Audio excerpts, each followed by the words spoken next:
Welcome back to Where is the Money? So apparently the money is not with the U.S. right now. Recently, the U.S. got downgraded on their credit rating. The international credit agency Moody's downgraded the U.S.'s credit rating from its highest AAA rating to AA1.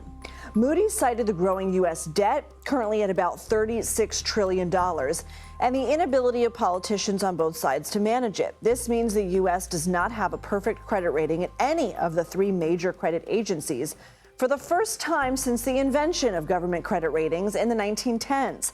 S&P downgraded the U.S. in 2011 to its second highest ranking after that year's debt ceiling fight. Fitch downgraded the U.S. also to its second highest ranking in 2023 over similar concerns raised by S&P and specifically citing the U.S.'s, quote, erosion of governance. So why does this matter? Well, a credit rating from one of these agencies signifies how likely a country is to meet its debt obligations based on the country's financial stability. Investors consider that rating when deciding to purchase a country's debt.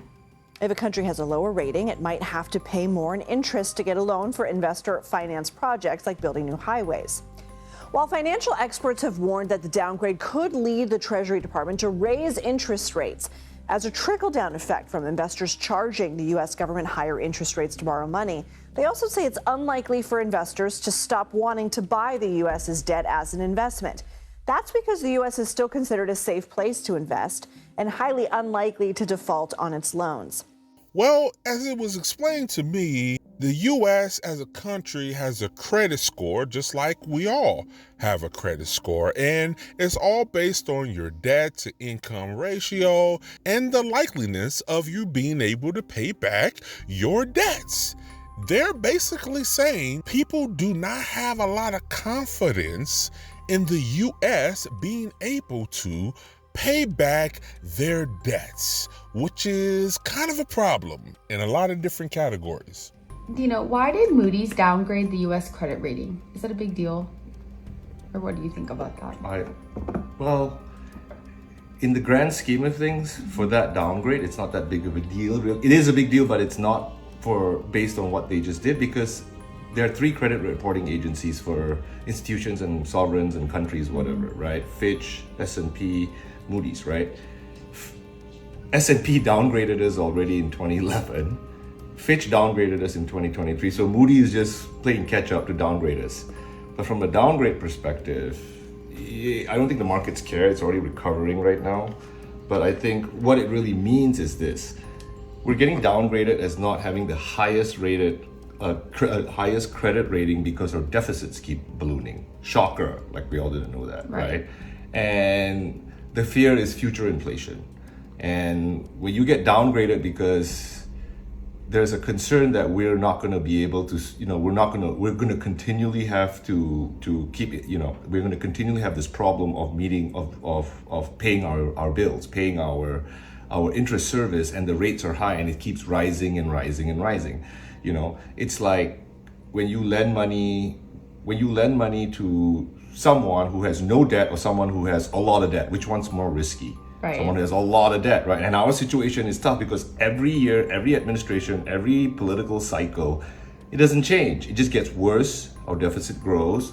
Our debt to GDP grows and grows and grows, right? And the other problem, I think, is the bigger picture problem is if we keep going like this, we're going to have to keep printing money. We're going to keep selling treasuries to service our debt, meaning we don't make enough money, right, to service our debt, and we have to keep borrowing to pay the interest service cost on our previous borrowing, and it keeps going and going and going and going, and that's the bigger fear.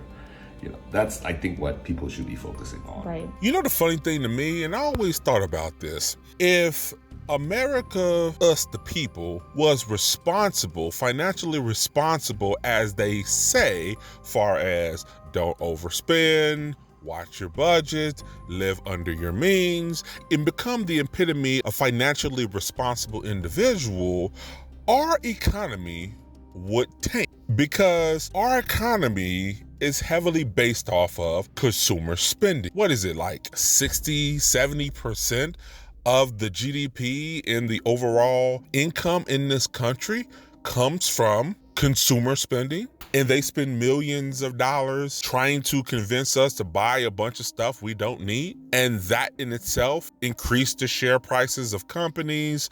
Companies sell more, they employ more, they pay more taxes. So the whole ecosystem of the economy is based off of this consumer spending. And they always look at us as the individuals as being irresponsible by having a lower score. But looking at the US, with the US having over 36 trillion in debt, and the debt to GDP ratio is over 100%. As of April 25th, 122%, meaning that the US owes more than its annual economic output. Just like you have a credit score, the United States also has a credit score, and our credit score just dropped. I'm going to talk about this drop in credit score and how it's similar to the credit scores me and you have, why exactly it happened, and what impacts it's going to have on America moving forward. And believe it or not, the United States actually had a perfect credit score, but we don't anymore. And here's what's interesting and why exactly it happened. You can see that the United States lost its perfect last credit score rating as influential ratings firms Moody's expressed concern over the government's ability to pay back its debt. And you can see that Moody's noted that the successive U.S. administrations have failed to reverse ballooning deficits and interest costs. So maybe this whole Doge thing and cutting back spending is necessary after all. But now what does all this mean, and how is it going to impact the United States moving forward? Well, just like when you go to take out additional lines of credit, the bank judges you based on that credit score. If you have a lower credit score, it's riskier to borrow you money, which means they're still willing to do it, but they're going to give you higher interest rates. It's the same thing with the United States.